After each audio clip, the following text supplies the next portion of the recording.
visited Sarah as he had said, and the Lord did for Sarah as he had spoken.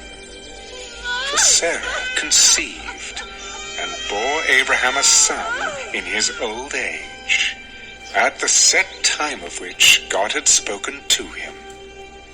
And Abraham called the name of his son who was born to him, whom Sarah bore to him, Isaac.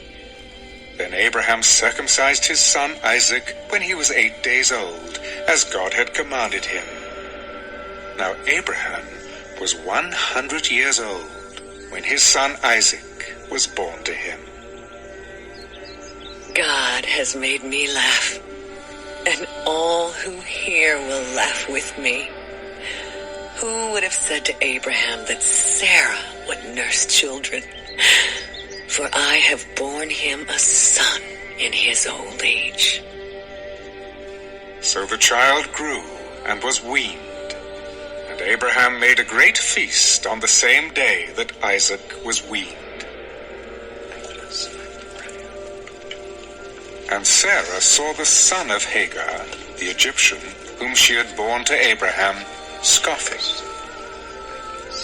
Therefore she said to Abraham, Cast out this bondwoman and her son, for the son of this bondwoman shall not be heir with my son, namely with Isaac.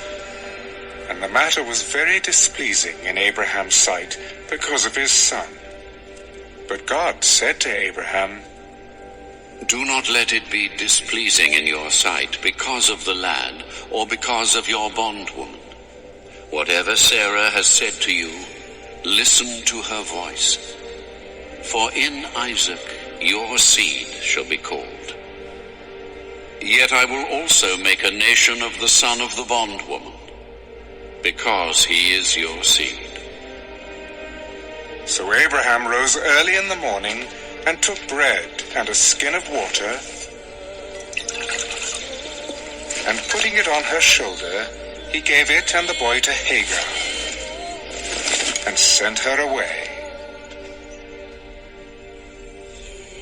Then she departed and wandered in the wilderness of Beersheba, and the water in the skin was used up, and she placed the boy under one of the shrubs. Then she went and sat down across from him, at a distance of about a bowshot. For she said to herself, Let me not see the death of the boy. So she sat opposite him, and lifted her voice, and wept. And God heard the voice of the lad. Then the angel of God called to Hagar out of heaven, and said to her, What ails you, Hagar? Fear not, for God has heard the voice of the lad where he is. Arise, lift up the lad, and hold him with your hand, for I will make him a great nation. Then God opened her eyes, and she saw a well of water. And she went and filled the skin with water, and gave the lad a drink. So God was with the lad, and he grew and dwelt in the wilderness, and became an archer. He dwelt in the wilderness of Paran, and his mother took a wife for him from the land of Egypt.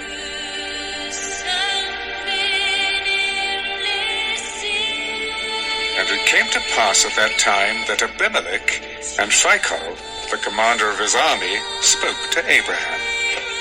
God is with you in all that you do.